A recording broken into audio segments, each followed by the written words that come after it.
आज मैं आपको फ्रिक्शन में कंटिन्यू कर रहा हूँ। इससे पिछले वीडियो में आपने what is friction, cause of friction and application of friction और uses of friction, demerits of friction, ये सब आपने अध्ययन किया था। या हम किसी फ्रिक्शन का संपर्क तल में प्रभाव या उसका अध्ययन करते हैं तो किस में फ्रिक्शन ज़्यादा और किस में कम होता है, इस पर डिस्कशन हो चुका है। तो अब आप देखेंगे टाइप्स ऑफ फ्रिक्शन, फ्रिक्शन के प्रकार या टाइप्स ऑफ फ्रिक्शन। तो आप रीड कर चुके होंगे टाइप्स ऑफ फ्रिक्शन। तो इसमें हम कॉलम बनाकर डिवाइड कर दे रहे हैं, देख सकते हैं। जैसे static friction,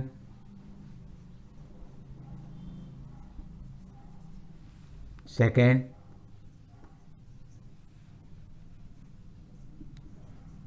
limiting friction, third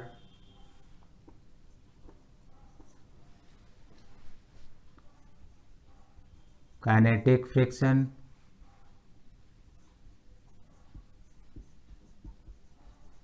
और डायनेमिक फ्रिक्शन। इस तरह से आप नोट कर सकते हैं। वैसे इसी का अलग पार्ट आप कर सकते हैं इसमें रोलिंग, या हम यहाँ अलग से लिख दे रहे हैं रोलिंग फ्रिक्शन, रोलिंग फ्रिक्शन। तो इस तरह से आपको ये डिवाइड करके बता दिया गया। Static friction, limiting friction, kinetic friction, rolling friction, ये चार पार्ट में फ्रिक्शन को डिवाइड कर लिया गया। अब इसमें रीड करना हो जैसे कि व्हाट इज स्टैटिक फ्रिक्शन, इस पर कोई डिस्कशन। स्टैटिक्स या स्टैटिक फ्रिक्शन, तो आप कह सकते हैं कि force of friction applied on a rigid body at contact surface at rest position, that means friction force is larger than by net force applied on a body for motion. तो आपको ये बताया गया कि यदि कोई पिंड घर्षण तल पर उपस्थित है और उस पर गति के लिए लगाया गया बल घर्षण बल से कम है, अर्थात पिंड विरामावस्था में है, तो उस पर लगने वाला घर्षण की प्रकृति स्थैतिक घर्षण कहलाती है। और घर्षण में आपको याद होगा कि घर्षण में कहा गया था कि यह स्वतः समायोजित बल है। तो आप कह सकते हैं कि static friction is itself adjusting force, या static friction is a types of friction, it's produces or represented between any minimum to maximum value. तो ये सेल्फ अपने आप को एडजस्ट करता है एक्सटर्नल फोर्स के अनुसार। लेकिन आप ये कह रहे हैं कि इसकी उपस्थिति में गति संभव नहीं है या गति न दिखाया जाए रेस्ट में, तो आप लिखेंगे at rest, at rest position, at rest position विरामावस्था में। तो आप कह सकते हैं static friction larger than by net force applied for motion, applied for motion, net force applied for motion. तो ये आपको पॉइंट मिल गया एट रेस्ट पोजीशन। तो आप इसमें वेलोसिटी या एक्सेलरेशन को जीरो करेंगे। मान लीजिए एट रेस्ट पोजीशन आप लिख रहे हैं तो कोई वेलोसिटी या वेग है जीरो है, एक्सेलरेशन भी है जीरो है, क्योंकि मोशन अलाउड नहीं है। और जो ऑब्जेक्टिव क्वेश्चन आपको मिला इस पर, तो आपने देखा स्टैटिक फ्रिक्शन इज सेल्फ या it's self adjusting force between any minimum to maximum value तो इसमें समझाने के लिए देखिए कैसे प्रॉब्लम दिए जा सकते हैं, उसको आप ध्यान दीजिए। जब आपको कोई न्यूमेरिकल इस पर दिए जाएंगे तो क्या हो सकता है, कैसे हो सकता है, ये आपको ध्यान देना है। कोई भी न्यूमेरिकल हो तो स्टैटिक फ्रिक्शन को समझने के लिए हम आपको एक लिमिट की वैल्यू दे रहे हैं। जैसे ये लिखा है स्टैटिक फ्रिक्शन, यहाँ लिखा हुआ है स्टैटिक फ्रिक्शन। अब आप इसकी मिनिमम वैल्यू जैसे मान लीजिए 0 टू मैक्सिमम वैल्यू मान लीजिए ये 60 न्यूटन है, ये आपने शो कर दिया। अब किसी ब्लॉक को आप रख रहे हैं, किसी सरफेस पर, जैसा कि दिखाया जा रहा है, ये है। अब आप इस पर कोई फोर्स अप्लाई कर रहे हैं ये मोशन के लिए, या आप इसको इधर से दिखा सकते हैं, इसको कंटिन्यू आगे बढ़ा दीजिए ऐसे, ये पुश किया गया है या इसको पुल किया जा रहा है। तो जो फोर्स आप फ्रिक्शन होगा स्टैटिक, ये देखिए, तो इस पर जो अप्लाइड फोर्स है वो, या नेट फोर्स जो है, मान लीजिए कि 50 न्यूटन है, तो आपसे कहा जाएगा कि play friction for opposite direction to motion. तो आप इसे कितना दिखाएंगे जबकि रेंज आपको ये दिया गया है, तो आपको एक प्रॉब्लम मिल गया। इसमें आप चाहें तो इसका वेट भी ऐसे दिखा दें, ये कोई वेट है W, इधर कोई नॉर्मल फोर्स है और ये कोई रिजल्टेंट फोर्स है जो आप यहाँ शो कर रहे हैं, सेंटर ऑफ मास से होकर जा रहा है, सेंटर ऑफ मास। ये कोई एंगल ऑफ फ्रिक्शन है। तो इस तरह से आपने इसको शो किया, तो क्या कहा जाएगा कि देखिए, जब ये अपने आप को एडजस्ट कर रहा है तो आप प्रयास करेंगे कि 50 न्यूटन से इसको पुल्ड आउट करें, तो ये 50 न्यूटन से अपोज करेगा, 50 न्यूटन से अपोज करेगा, जिससे को मूव ना करने पाए। नेट फोर्स 0 हो गया, ब्लॉक रेस्ट में रहेगा। लेकिन अगर आप ये कहते हैं लिमिट देखकर, तो इसमें मोशन नहीं कहेंगे, क्योंकि इसकी मैक्सिमम लिमिट पर कुछ कंडीशन और आती है। तो ये कहा जाएगा कि 50, तो आप यहाँ 50 लीजिएगा। अब कोई लिख देता है कि इधर फोर्स जो है अप्लाइड फोर्स 40 न्यूटन है, तो आंसर इधर दे दीजिएगा फ्रिक्शन 40 न्यूटन का है। इधर अप्लाइड फोर्स 30 न्यूटन, तो इधर आंसर दे दीजिएगा 30 न्यूटन। तो सेंस जैसे आपने एक्सटर्नल अप्लाइड फोर्स को एक मिनिमम से मैक्सिमम की ओर रेजिस्ट करा रहे हैं, वैसे भी स्टैटिक फ्रिक्शन अपने को एडजस्ट कर रहा है 30 से 50। लेकिन इसकी फाइनल लिमिट है, जैसे आपसे ये कहा जाए कि 60 न्यूटन फोर्स आपने अप्लाई कर दिया, जैसे यहाँ देखिए 60 न्यूटन फोर्स आपने अप्लाई कर दिया, तो जो फ्रिक्शन है वो 60 न्यूटन का अप्लाई होगा। अब ये इसकी मैक्सिमम लिमिट है जो आपने दे रखा है, उसके अनुसार, वैसे कोई प्रिंसिपल नहीं है कि 60 न्यूटन ही मैक्सिमम होता है, जो आपको दिया गया है उसमें ये मैक्सिमम है। अब इससे आगे नहीं जा सकता, क्योंकि आपने इसकी एक लिमिट दे रखी है, जबकि ये फोर्स आपके ऊपर है, आप और अधिक लगा सकते हैं मोशन के लिए।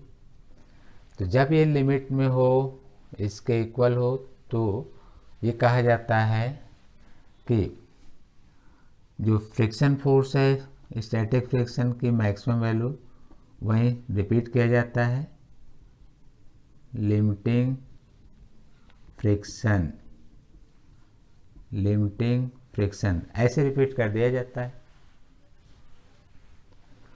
तो maximum static friction is equal to limiting friction and it is also equal to net force applied for motion, net force applied for motion, applied for motion।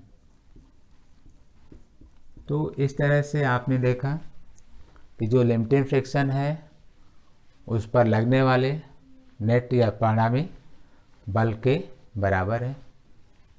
ये स्टैटिक फ्रिक्शन है, इसी को लिमिटिंग फ्रिक्शन में convert कर दिया गया। तो maximum static friction equal to limiting friction equal to net force applied for motion at the condition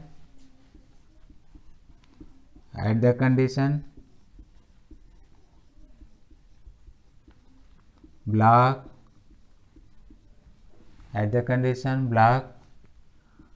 at rest position or its continue moves with uniform speed or its continue in motion with uniform speed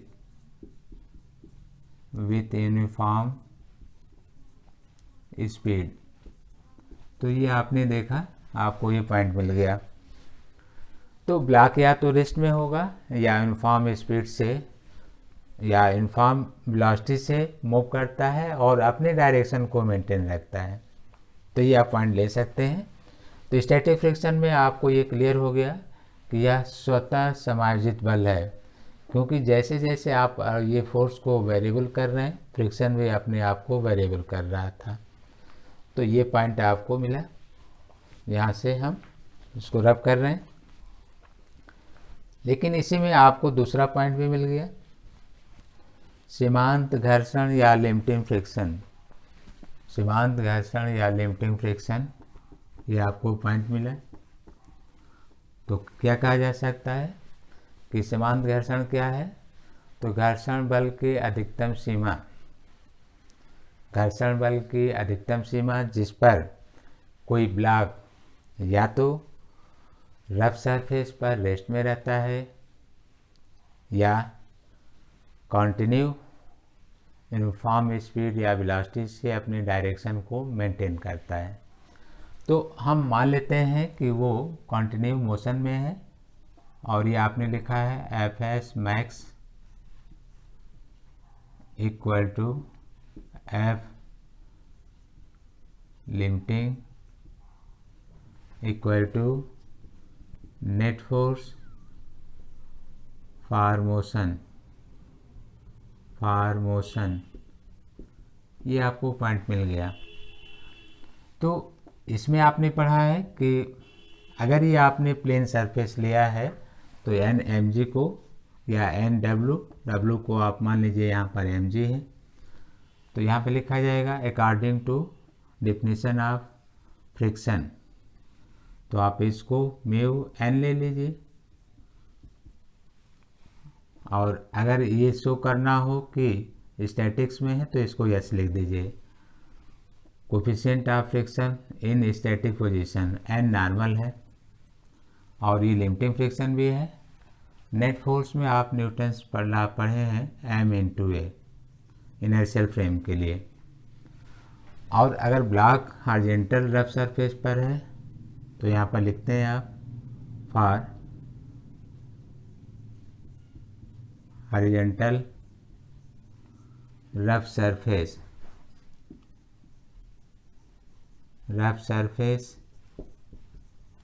horizontal rough surface, तो आप ये दे सकते हैं इसमें n equal to M G रख दीजिए यहाँ पर। तो mu S M G M A, या आपको मिला A equal to mu S G, ये आपने सॉल्व कर लिया। तो क्या समझाया गया? अब आपको यहाँ एक जो पॉइंट मिला वो उसका कोई कंफ्यूजन ना हो। आपने जो अप्लाइड फोर्स लिया है वो लिमिटिंग फ्रिक्शन दिखाया गया और ये मैक्सिमम स्टैटिक फ्रिक्शन के इक्वल लिया गया, तो आपको कंफ्यूजन नहीं होना चाहिए। इस समय ब्लॉक यूनिफॉर्म वेलोसिटी या स्पीड से डायरेक्शन को मेंटेन कर रहा है। यहाँ पर लिखा जा रहा है यूनिफॉर्म वेलोसिटी ये मेंटेन कर रहा है, आपने इसको देखा तो सेंस आपको क्लियर हो गया कि वेलोसिटी को मेंटेन करने के लिए एक्सटर्नल फोर्स की आवश्यकता पड़ रही है, अर्थात फ्रिक्शन है। अन्यथा जो न्यूटन्स फर्स्ट लॉ है उसके अनुसार वो कंटिन्यू मोशन में होता है और हमें एक्सटर्नल फोर्स की आवश्यकता नहीं पड़ती। तो कंटिन्यू मोशन है, यूनिफॉर्म वेलोसिटी है, उसको आप भी मान लीजिए। लेकिन अगर फ्रिक्शन ना होता है, आपसे कहा जाता है कि v कांस्टेंट है, तो आप डिफ्रेंशिएट करते हैं तो आप कहते हैं कि इसमें एक्सेलेरेशन नहीं होगा क्योंकि वेलोसिटी कांस्टेंट है। इसको आप क्या कर देते हैं, जीरो कर देते हैं, a की वैल्यू जीरो हो जाती है। तो इस तरह से a की वैल्यू आपको जीरो प्राप्त हो जाता है। यहाँ पर यूनिफॉर्म वेलोसिटी कहा जा रहा है और a की वैल्यू जीरो प्राप्त नहीं हो रही है। तो इसका सेंस कि यूनिफॉर्म वेलोसिटी के लिए फ्रिक्शन के अगेंस्ट जो हम एनर्जी या पावर यूज़ कर रहे हैं वो लॉस हो रहा है। तो घर्षण एक प्रकार का आवश्यक दोष है जो क्या करता है कि गति को मेंटेन करने के लिए या यूनिफॉर्म स्पीड को मेंटेन करने के लिए अतिरिक्त ऊर्जा खर्च करनी पड़ती है, जबकि न्यूटन्स लॉ में ऐसा नहीं था। अगर कोई ब्लॉक स्मूथ सरफेस पे चल रहा है तो वो अपने वेलोसिटी को सेल्फ मेंटेन करता है जब तक कि आप कोई डिस्टरबेंस या कोई एक्सटर्नल फोर्स अप्लाइड करके उसके डायरेक्शन या वेलोसिटी के मैग्नीट्यूड को चेंज नहीं करते हैं। तो घर्षण के लिए आप ये कह सकते हैं कि ऐसा होगा। घर्षण नहीं है तो ये आंसर रॉन्ग हो जाएगा क्योंकि वेलोसिटी कांस्टेंट है तो एक्सेलरेशन जीरो होना चाहिए। यहाँ पर आ रहा है कि वेलोसिटी कांस्टेंट है और एक्सेलरेशन कितना आ रहा है, a equal to mu S into G, where आपके सामने यहाँ फिर से लिख दे रहे हैं where v equal to constant. तो इससे आपको ये कन्फर्म हो गया कि कोई भी ब्लॉक स्वतः अपने वेलोसिटी को कांस्टेंट मेंटेन नहीं कर सकता है अगर वो रफ सरफेस पर है। तो यही कारण है कि आप कह सकते हैं कि ले लीजिए जैसे बाइक या साइकिल या कार या कोई भी व्हीकल्स, वो अगर आप पावर या एनर्जी यूज नहीं करते हैं तो जिस सरफेस पर आप मूव करा रहे हैं वह स्वतः स्टॉप हो जाता है। ये आपने देखा है। तो ये टेंडेंसी है, इस तरह की पोजीशन आपको समझाई जा रही है। तो आप इनमें से एक आध पॉइंट और ऐसे भी समझ लीजिए कि अगर फ्रिक्शन है तो वेलोसिटी को मेंटेन करने के लिए वर्क करना होगा, वर्क है तो फोर्स होगा, फोर्स है तो यहाँ पर जो है एक्सेलरेशन आ गया। तो ये a की वैल्यू होगी और यहाँ से जो प्रॉब्लम सॉल्व होंगे वो आप देख सकते हैं, क्या क्या लिखा जा सकता है वो आप देख सकते हैं। जैसे देखिए हम मान लेते हैं कि ब्लॉक जो है a से b तक मूव कर जा रहा है। b कोई न्यू पोजीशन ले लीजिए, यहाँ पर दिखा सकते हैं। इधर कोई ब्लॉक मूव करके आ गया, ये कोई न्यू पोजीशन है, बेस वही है, फोर्स भी वही दिखाया जा रहा है सेम, वेट भी सेम है, बेस वही है, नॉर्मल फोर्स भी वही है, सब चीज़ें पोजीशन वगैरह सब मेंटेन है, थीटा है, सब इक्वल दिखाया जा रहा है। इस तरह से आपने इसको देखा। लेकिन क्या कहा जा रहा है, फ्रिक्शन भी वही है।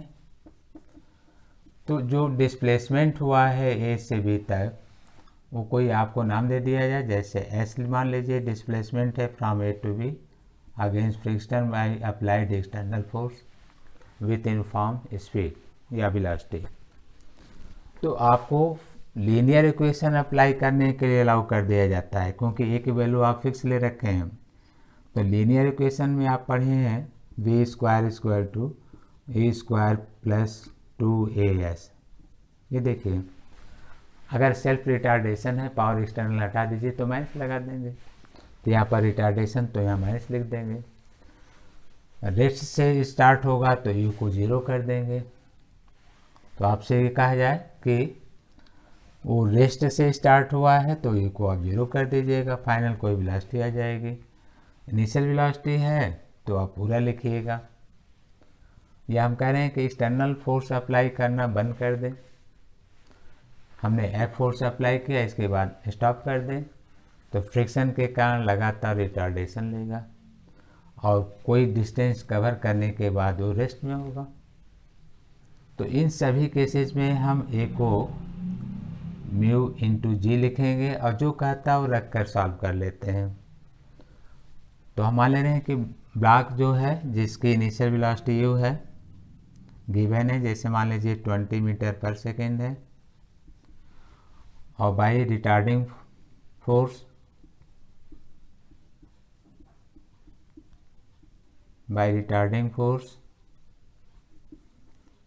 its final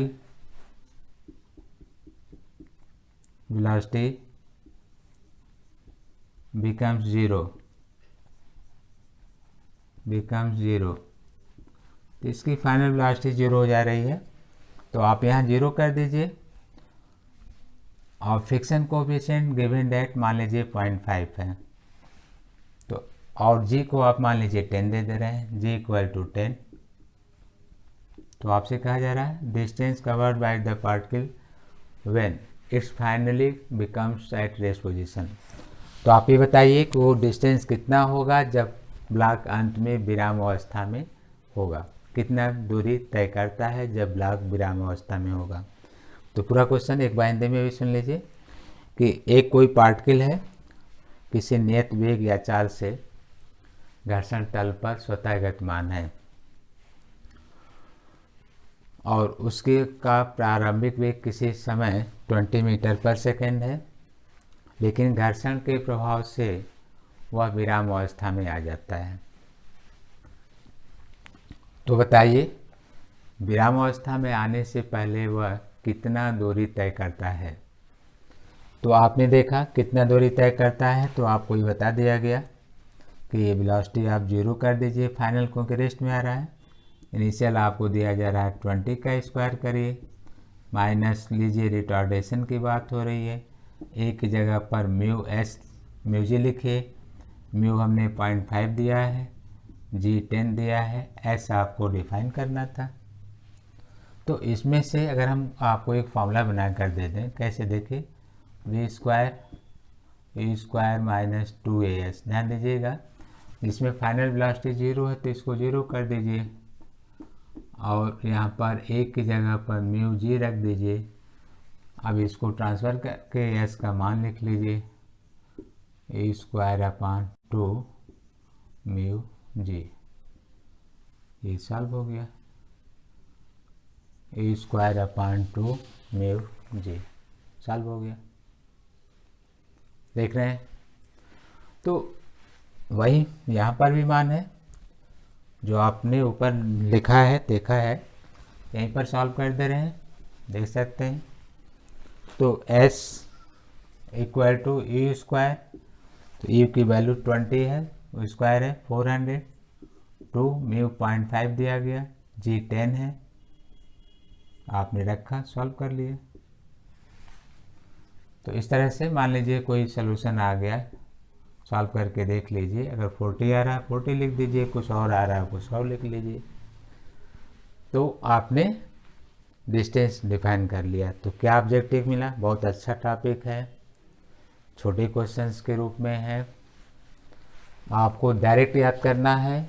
सीमांत घर्षण की स्थिति में क्योंकि लिया गया था मैक्सिमम स्टैटिक फ्रिक्शन, सीमांत घर्षण की स्थिति में विराम अवस्था तक आते समय किसी पिंड द्वारा घर्षण तल पर तय की गई कुल दूरी या तय की गई दूरी। तो आपके पास फॉर्मूला मिला S equal to you square upon 2 mu g, mu friction coefficient या घर्षण गुणांक, बाकी यू प्रारंभिक वेग, जी गुरुत्वीय त्वरण। तो इनके मान रखिए तो आप दूरी या एक निश्चित दिशा के लिए विस्थापन प्राप्त कर लेंगे। अब इन पर जो प्रॉब्लम बनेंगे वो वेरिएशन होकर 2 या 3 डिफरेंट हो सकते हैं, वेरिएशन लेते हुए 2 या 3 डिफरेंस हो सकते हैं। कैसे? तो देख सकते हैं इसमें म्यू का भी आपसे पूछा जा सकता है। डिस्टेंस हम पहले दे दें कि घर्षण तल पर कोई पिंड भी है 10 मीटर पर सेकेंड की चाल से गतिमान है और घर्षण के प्रभाव से वह मान लीजिए कि 60 मीटर या 80 मीटर दूरी तय करने के बाद विराम अवस्था में आ जाता है। तो फिर आपसे कहा जाएगा कि ज्ञात कीजिए घर्षण गुणांक या कोफिशिएंट ऑफ फ्रिक्शन कितना है। तो आप इन पर रखिए, प्रॉब्लम सॉल्व कर लीजिए, आसानी से आ जाएगा। तो ये हमने प्रॉब्लम आपको दिया सीमांत घर्षण के लिए। थ्योरी भी बताया सीमांत घर्षण बल स्थैतिक घर्षण के अधिकतम मान के बराबर होता है, जिस पर कोई पिंड या तो विराम स्थिति में बना रहता है या नियत चाल या वेग से अपने पोजीशन को मेंटेन करता है किसी बाह्य एक्सटर्नल एजेंसी या बल के प्रभाव से। तो आपने ये टॉपिक पूरा किया। फिगर में अगर कोई कंफ्यूजन हो तो उसका डिस्कशन आपको दिया जा सकता है। जो भी फिगर ड्रा किया गया है उसमें कोई डिस्कशन हो आप देख सकते हैं, कोई प्रॉब्लम हो समझ सकते हैं। ये देखिए, ये हमने जो भी वैल्यू लिखा है सामने है। चलिए इस पर डिस्कशन कर लेते हैं। हम जब ब्लॉक को किसी स्मूथ सरफेस पर लेते हैं तो इस तरह से ये कॉन्टैक्ट सरफेस स्मूथ, और जो इसका वेट है सेंटर ऑफ मास mg, और ये जो रिएक्शन या जो नॉर्मल है वो आप यहाँ शो कर रहे हैं। ये तो इस तरह से इसमें दोनों की पोजीशन, और यहाँ देखिए डिफरेंस है जो वेट और नॉर्मल। तो इसका एक रीजन, जब हम ब्लॉक पर कोई एक्सटर्नल फोर्स दिखाते हैं, जैसा कि यहाँ पर लिया गया है एक्सटर्नल फोर्स, तो फ्रिक्शन इसका अपोज करता है। अर्थात फ्रिक्शन का कोई पर्टिकुलर डायरेक्शन ही नहीं है। अगर आप फोर्स इधर दिखाते हैं तो फ्रिक्शन की पोजीशन इधर कहीं लेते हैं हम। तो जिस डायरेक्शन में आप फोर्स दिखा रहे हैं, जैसे हमने इधर ले लिया, तो फ्रिक्शन इसका अपोज करने के लिए एक रिजल्टेंट फोर्स हम इधर दिखाएंगे जो मोशन के अपोजिट भागेगा। तो ये जो रिजल्टेंट या परिणामी बल है किसका, अवलंब प्रतिक्रिया और घर्षण की परिणामी है। इसको आप कह सकते हैं resultant force of normal and force of friction. ये फ्रिक्शन के ज़्यादा होने पर नॉर्मल से दूर हटता है और नॉर्मल से जो एंगल बनाता है उसको घर्षण कोण या एंगल ऑफ फ्रिक्शन भी कहते हैं। तो जैसे ही आप इसको बढ़ाएंगे ये मैक्सिमम स्टैटिक सपोर्ट के लिए नीचे आएगा डिवाइडर पर, और नीचे और नीचे। तो जो रिजल्टेंट नीचे आ रहा है तो स्टैटिक फ्रिक्शन का प्रभाव ज़्यादा होगा, मोशन अलाउ नहीं होगा। रिजल्टेंट नॉर्मल की तरफ शिफ्ट हो रहा है, स्टैटिक फ्रिक्शन कम होगा, मोशन ज़्यादा होगा। क्यों? देखिए यहाँ पर जो है बिल्कुल शिफ्ट कर गया है P किस पर, N पर, तो इसको R या सिंबल P ही दे दीजिए। तो जैसे P N पर शिफ्ट हुआ है, ऐसे देखिए यहाँ शिफ्ट हुआ है, तो ऐसे में फ्रिक्शन की वैल्यू इफेक्टिव नहीं है और ये जीरो हो गया। फ्रिक्शन की वैल्यू इफेक्टिव नहीं है, जीरो हो गया, तो आप म्यूएस को जीरो कह देंगे और नाम दिया जाएगा स्मूथ सरफेस। स्मूथ सरफेस ये आपने नाम दे दिया स्मूथ सरफेस। अब यहाँ पर ऐसा है नहीं तो इसको आप नाम दे रहे हैं रफ सरफेस। रफ सरफेस ये आप देखिए, तो रफ सरफेस में इन दोनों की एक रिजल्टेंट जो है सेंटर ऑफ मास से होकर जाता है, जो वर्टिकल से एंगल बनाता है उसे एंगल ऑफ फ्रिक्शन कहते हैं, और P को रिजल्टेंट फोर्स कहते हैं। तो ये कन्फर्म हो गया। लेकिन फ्रिक्शन लेते समय कहा गया है कि जिधर आप बल लगा रहे हैं नॉर्मल उधर शिफ्ट कर दीजिए, जैसे इधर तो नॉर्मल थोड़ा सा सेंटर से इधर लेकर और रिजल्टेंट को होकर दिखाइए, क्योंकि अगर आप इसको यहीं रहने दें और फ्रिक्शन आप यहाँ ले लें, जैसे कि लिखा है फ्रिक्शन को आप यहाँ ले लें कहीं, तो अब इनका रिजल्टेंट दिखाने के लिए ऐसे आपको लेना होगा। या मान लीजिए ये नॉर्मल है, तो अब देखिए जो रिजल्टेंट है वो बैलेंसिंग पोजीशन कहाँ से लेंगे, सेंटर ऑफ मास से उखड़ जाना चाहिए। ये नहीं दिखाई दे रहा है। इसका मैग्नीट्यूड अगर जीरो नहीं है तो इनका रिजल्टेंट किसी एंगल पर होगा। अगर आप ऐसे रहने देते हैं तो इनमें से कोई जीरो भी नहीं, एंगल ये प्राप्त हो जाएगा। जबकि पोजीशन है कि ऑब्जर्व किसके रिस्पेक्ट में है, सेंटर ऑफ मास। तो अगर वो यहाँ से उकर जाना चाहता है ऐसे, तो ये पोजीशन नॉर्मल ड्रा कर समझ सकते हैं, देख सकते हैं। तो रफ सरफेस स्मूथ सरफेस पर ये हमने डिस्कशन किया। जिधर आप फोर्स आप दिखाएंगे नॉर्मल शिफ्ट कर दीजिए। जैसे फोर्स इधर दिखा रहे हैं, रफ सरफेस ले लीजिए और नॉर्मल को यहाँ से शिफ्ट कर दीजिए जिधर आप फोर्स ले रहे हैं, और रिजल्टेंट को यहाँ से होते हुए दिखाइए, बाकी नॉर्मल ड्रा कर दीजिए। किसी ने अगर फोर्स को अप्लाइड फोर्स को इधर दिखाया, ऐसे इधर दिखाया, तो आपको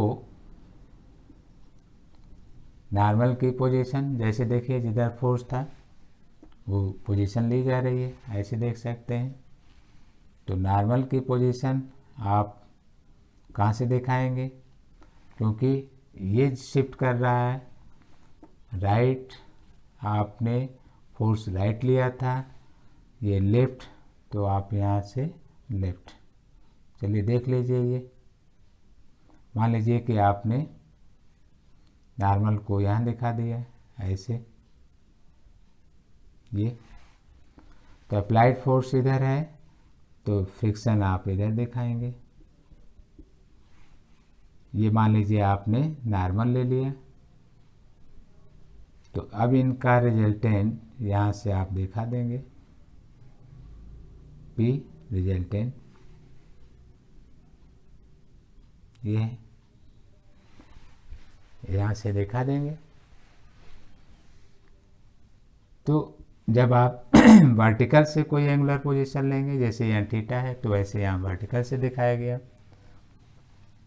तो क्या करना है, जिधर आप ये अप्लाइड फोर्स लीजिए उसी साइड इसको ड्रा कर दीजिए। सेंटर ऑफ ग्रेविटी से इधर लिए हैं, उसी साइड से ये हमने ड्रा कर दिया था। और रिजल्टेंट को जो है सेंटर ऑफ मास या ग्रेविटी से होकर दिखाइए। कोई एलिवेशन होगा वो एंगल ऑफ फ्रिक्शन होगा। तो फिगर हम आपको यहाँ भी समझा दिए, यहाँ पर भी लिया गया। अब आप इसमें से P अगर सॉल्व करना चाहते हैं तो वेक्टर रूल आप जानते हैं, बहुत इजी भी है, आप पढ़े भी हैं कि P को सॉल्व करने के लिए आप इनका रिजल्टेंट लिए हैं तो under root friction force square plus normal, two vectors आपको 90 पर हो तो रिजल्टेंट या मैग्नीट्यूड इसी से सॉल्व हो जाता है। इनके पॉइंट आपने लिख रखा था म्यू स्क्वायर एन स्क्वायर, क्योंकि ये बताया गया था स्टैटिक फ्रिक्शन म्यू एन, या यहाँ एस लगा लीजिए ऐसे। एन का स्क्वायर कॉमन ले सकते हैं आप,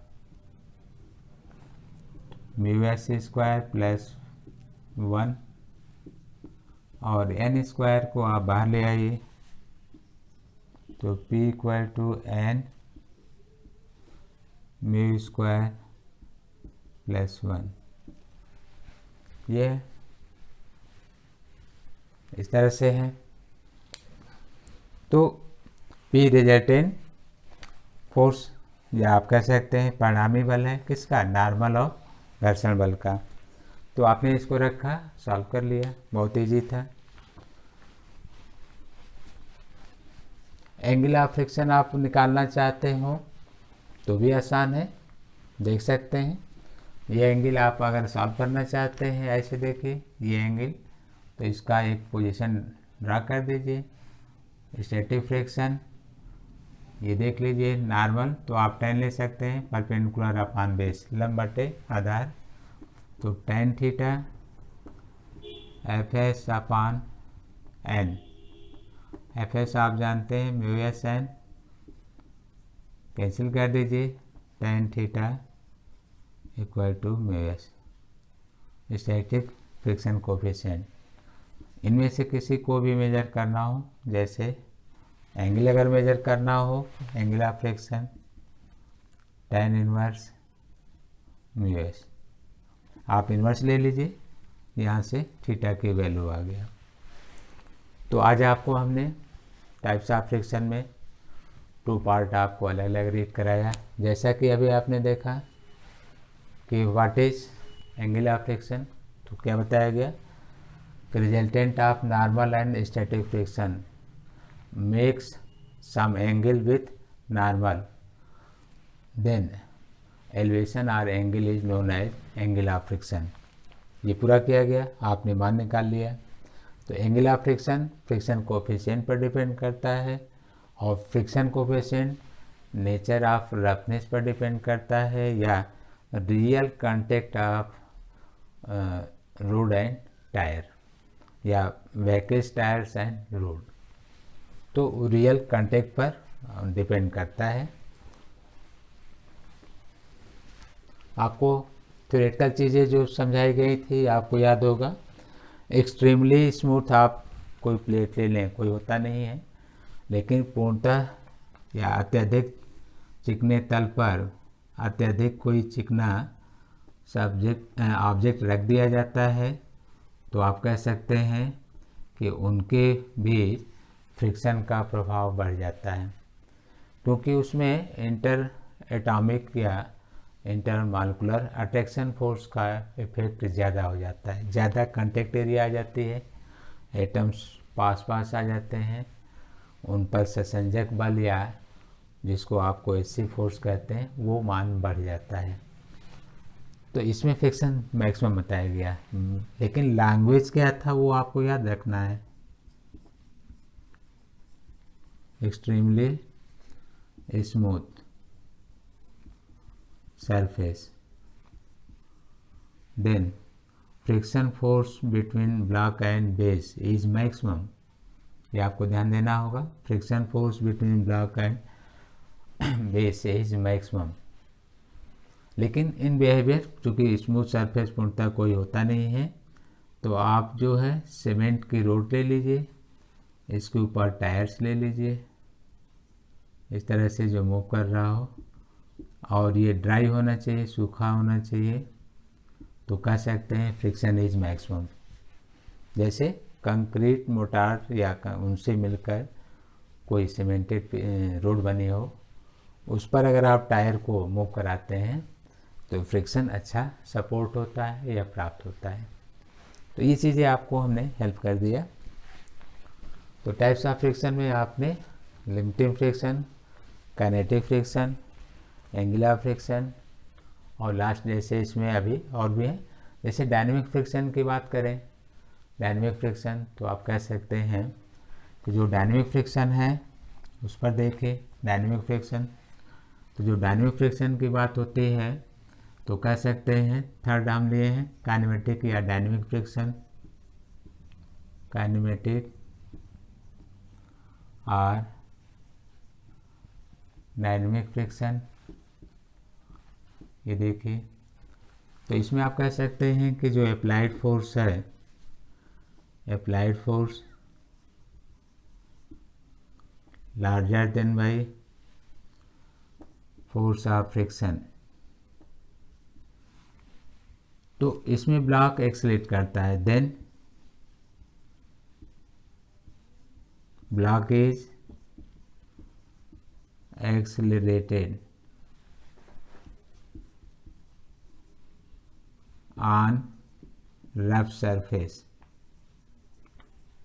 रफ सरफेस, तो इस तरह से रफ सरफेस पर वो एक्सेलरेट करता है। तो इसमें नेट फोर्स आप न्यूटन सेकेंड लॉ से रखकर सॉल्व कर लेंगे। तो काइनेमेटिक फ्रिक्शन में ये कहा जाता है friction coefficient is less than by static friction, ये ध्यान रखिएगा। तो जिस ब्लॉक पर आपने फोर्स का इफेक्ट ज़्यादा दिखाया, जैसे आपने इस पर फोर्स का इफेक्ट ज़्यादा ले लिया, फ्रिक्शन को कम ले लिया, ब्लॉक को एक्सलेट करा दिया, तो यहाँ जो एफ एस है सिंबल हमने चेंज कर दिया, लिख दिया एफ के लिख दिया, बाकी चेंज कर दिया। तो जब आप देख रहे हैं इसमें एफ के लिख दिया गया, तो net force along horizontal direction, जैसे इधर आप वेट या इधर नॉर्मल, जैसा कि आप पहले देखे हैं इस तरह से, तो नेट फोर्स आप कह सकते हैं along horizontal direction for motion, net force along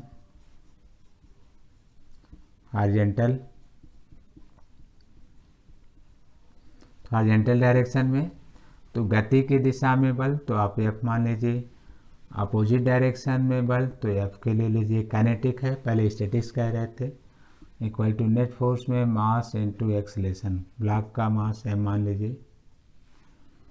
तो इस तरह से काइनेटिक फ्रिक्शन को आप ऐसे लिख सकते हैं, म्यू के एन मान रख दीजिए, तो F minus mu k N m into a, या F equal to mu k N plus m a. N अगर वो बिल्कुल हॉरिजॉन्टल सरफेस पर है तो आप कह सकते हैं N equal to M g, inclination पर ऐसा नहीं है, ध्यान रखिएगा। तो mu k m g plus m a, इसमें एम कॉमन है तो म्यू के जी प्लस ए रखकर आप इसको सॉल्व कर लीजिए, ये पोजीशन आपको मिल गया। तो नेट फोर्स निकालना हो या अप्लाइड फोर्स सॉल्व करना हो या आपको एक्सेलरेशन निकालना हो, तो ये इक्वेशन सब दिए गए हैं, जैसे applied force minus mu k m जी अपान एम। तो जैसे आप पहले पढ़ते थे कि ये कैसे सॉल्व करते हैं, तो नेट फोर्स अपान टोटल मास, तो नेट फोर्स में for motion minus opposite force upon total mass में सिंगल दिए हैं, तो ये सॉल्व हो गया। ये सॉल्व करने के बाद सारे इक्वेशन अप्लाई हो सकते हैं जो लीनियर में आप पढ़ते हैं, v equal to v plus minus a t, यहाँ से कुछ आप सॉल्व कर सकते हैं, s equal to u t plus minus half a t square, यहाँ से कुछ सॉल्व कर सकते हैं, तो v square equal to you square plus minus 2s, यहाँ से कुछ सॉल्व कर सकते हैं, सारे विकल्प आपके पास आ जाते हैं। सिर्फ ध्यान देना होता है एक ही वैल्यू। आपने ये सॉल्व कर लिया तो 3 पार्ट्स में जो आपको दिए गए हैं वो क्लियर हो गया। स्टैटिक्स में no velocity, no acceleration, no motion, ये स्टैटिक्स में। लिमिटिंग में a equal to mu g. Kinetic में तो आपने देखा a depends at other factor, जो यहाँ पर लिखा गया है। तो 3 अलग अलग केसेज आपको हमने बताया, स्टैटिक्स, लिमिटिंग और काइनेमेटिक्स। और इसमें आप लास्ट में ये भी याद कर लीजिए, static friction coefficient larger than by kinetic friction coefficient, या आप कह सकते हैं mu k less than by mu s, ये आपको दिया गया। वैसे आगे रोलिंग का भी हम चर्चा करेंगे, rolling friction is lowest by kinetic and static friction. तो आज के लिए आपको इतना ही दिया जा रहा है, आप इस पर प्रयास करते रहें, देखें किस तरह से इनको सॉल्व किया जा रहा है। आगे भी आपको फ्रिक्शन के बारे में बताया जाएगा, तब तक जो इनको रीड कराया गया है इन पर आप प्रॉब्लम देखकर लगाएं। सिर्फ कोई नंबर रख दीजिए, बुक का होना कोई ज़रूरी नहीं, कुछ नंबर लिख लीजिए, उनको रख कर सॉल्व करिए, प्रैक्टिस करिए, और फिर हम आपको अगले वीडियो में जारी करते हैं। बीच बीच में अभी हमने बताया था कि आप जो है तैयारी करते रहें। बहुत अच्छा चांस आपको मिला है GIC से जो प्रवक्ता के लिए। इससे पहले आप जानते हैं आयोग द्वारा इनको डायरेक्ट इंटरव्यू बेसिस ले लिया जाता था, मेरिट बेसिस बनाकर। आपको अच्छा चांस मिला है इसको निकालने के लिए। आप सही दिशा में इसकी तैयारी करें। हम इसके अनुसार कोर्स को जारी कर रहे हैं। तब तक आप पढ़ने के लिए ऑनलाइन, या आपको हमने पहले बताया इलाहाबाद में JRS अकेडमी कोचिंग चलाई जा रही है, आप वहाँ पर आइए और संपर्क करिए और पढ़िए।